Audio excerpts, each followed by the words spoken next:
Ndabahaye mwirwe mwese nshuti banywanyi bacu mwebwe mubana natwe mu biganiro n'amakuru tubatunganiriza ngaha kuri Iyakure TV. Iyakure TV ni imbonesha kure imwe rudende ibashitsa ko amakuru yizewe, amakuru atosoye, amakuru aba yatohojwe n'itsinda ry'abamenyesha amakuru b'inzobere mu karere k'ibiyaga binini, maze tukayabashikiriza mu buryo bwihuse. Turi kwigenekerezo rya mbere ukwezi kwa karindwi umwaka w'ibihumbi 2025. Uyu munsi ni umunsi ukomeye cyane mu gihugu cy'u Burundi ndetse no mu gihugu cibanyi cy'u Rwanda.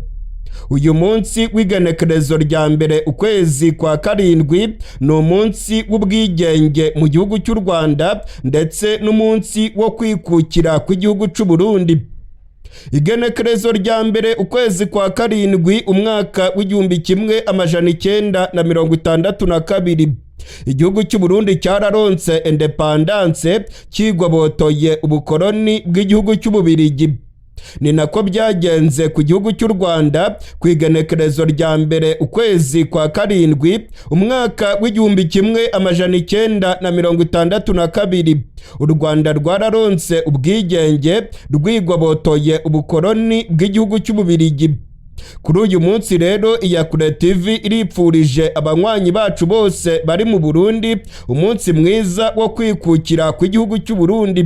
Abanyarwanda n'abanyarwandakazi bakurikirana ibiganiro byacu mwese turabifurije umunsi mwiza w'ubwigenge. Mu gihe rero u Rwanda n'u Burundi barimo kwizihiza iminsi mikuru ikomeye cyane, iminsi yo kwigenga, ndabamenyesha ko mu buseruko bwa Congo ho ibintu bikomeye cyane. Imirwano ikomeye cyane irimo kubica bigacika muri Kivu y'Amajyepfo. Muri aya makuru yacu tugiye kurabira hamwe intambara ikomeye yongeye kubura muri Kivu y'Amajyepfo na Kivu y'Amajyaruguru. Ku mugoroba w'igenekerezo rya 30 ukwezi kwa gatandatu igisirikare cya Congo cyasohoye itangazo rikomeye cyane, aho igisirikare cya Congo cyemeje yuko indege yavogereye ikirere cya Congo, ndetse iyi ndege ikaba yaje kuraswa n'igisirikare cya Congo mu gace ka Minembwe. Ni nyuma yaho M23 nayo yari yasohoye itangazo ivuga yuko igisirikare cya Congo cyarashe indege yari itwaye ibipfungurwa ndetse n'ibindi bikoresho by'ubutabazi mu gace ka Minembwe. Iyi ndege yarasiwe ku kibuga cy'indege cya Minembwe. FARDC iremeza ko iyi ndege yarashwe, ariko FARDC ikavuga ko iyi ndege yarashwe kuko yavogereye ikirere cya Congo, kandi iyi ndege ngo ntabwo yarizwi. Abarwanyi ba M23 bo barakaye ndetse baravuga yuko byanga bikunda bagomba kwihorera kuri bino bikorwa, bavuga ko ari ibikorwa by'ubunyamaswa byakozwe n'igisirikare cya FARDC. Kugeza ubu rero imirwano irakomeye mu gace ka Minembwe. Muri Rucuru ndetse na Masisi naho imirwano irimo kubica bigacika.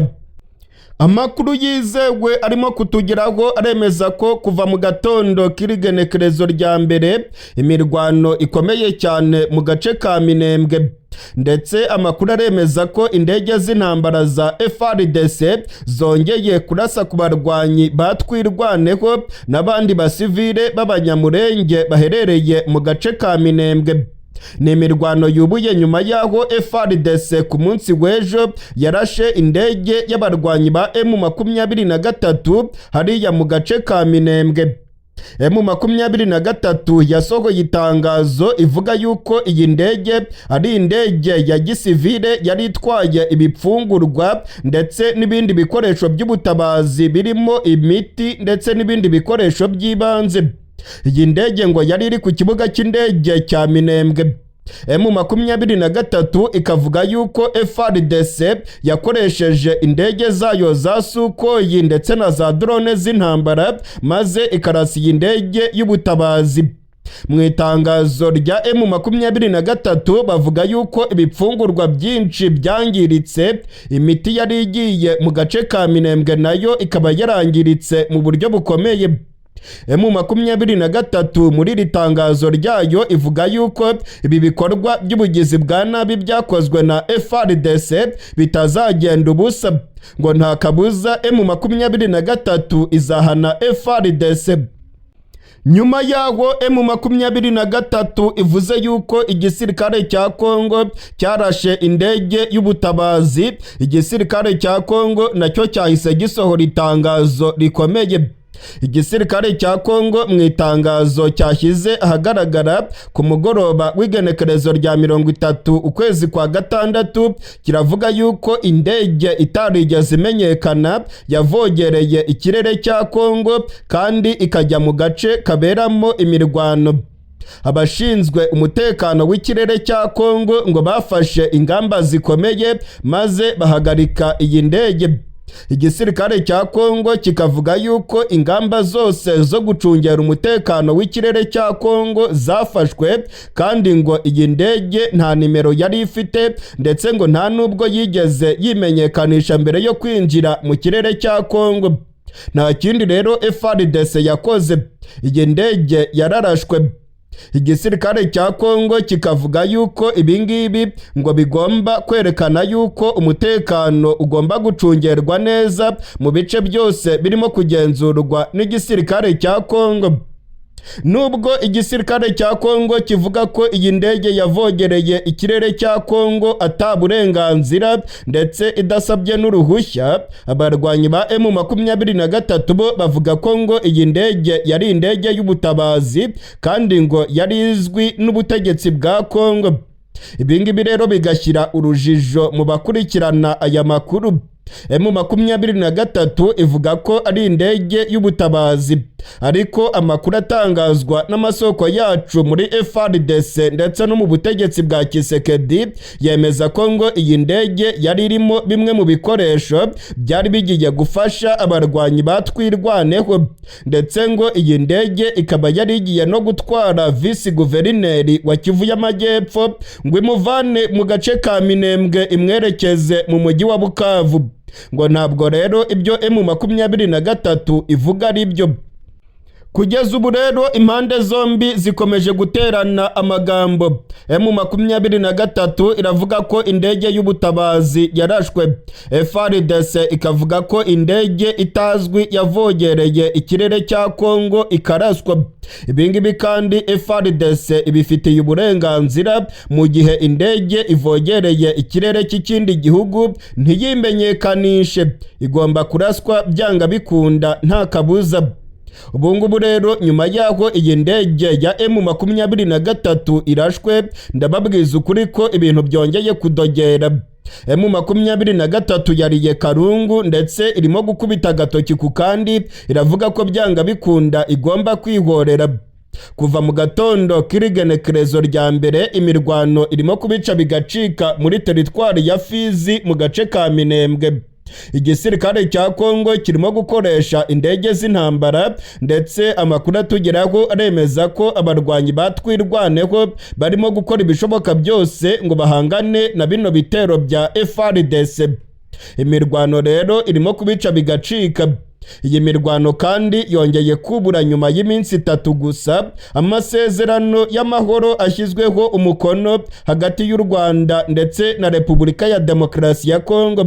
Ni amasezerano yasinyiwe i Washington muri Leta Zunze Ubumwe za Amerika. Biragaragara rero ko imirwano irimo kubica bigacika muri Congo kandi aya masezerano yaravugaga yuko imirwano igomba guhagarara mu buseruko bwa Congo. Mu gihe imirwano irimo kubica bigacika muri Kivu y'Amajyepfo, ndabamenyesha ko muri Kivu y'Amajyaruguru naho urwamo rw'amabombe rwumvikanye. Muri teritwari za Rucuru ndetse na Masisi humvikanye urwamo rw'amabombe kuva mu gatondo k'irigenekerezo rya mbere ukwezi kwa karindwi. Amasoko yacu muri FARDC aravuga yuko imirwano ikomeye cyane ndetse ngo impande zombi zemeranijwe yuko zigiye guhangana mu buryo bukomeye. ibyo guhagarika imirwano biragaragara yuko bitazakunda mu buseruko bwa Congo. Ndetse M23 mu itangazo yasohoye yanditse mu nyuguti nkuru amagambo akomeye cyane avuga yuko ibikorwa byakozwe na FARDC byo kurasa indege yabo nta kabuza bitazasiga ubusa, ko M23 izabahana kandi ikabaha isomo rikomeye. Ni umujinya ugaragara muri rino tangazo rya M23 mu gihe ku ruhande rwa FARDC naho bavuga yuko bagomba guhangana na zino nyeshyamba. Imirwano rero yongeye kubura ndetse urwamo rw'amabombe rurimo kumvikana muri Kivu zombi. Amakuru kandi atugeraho arimo kuva mu masoko yacu muri FARDC aremeza ko indege zarashe kuri M23 muri Minembwe ngo zaba zarahagurukiye mu gihugu cy'u Burundi.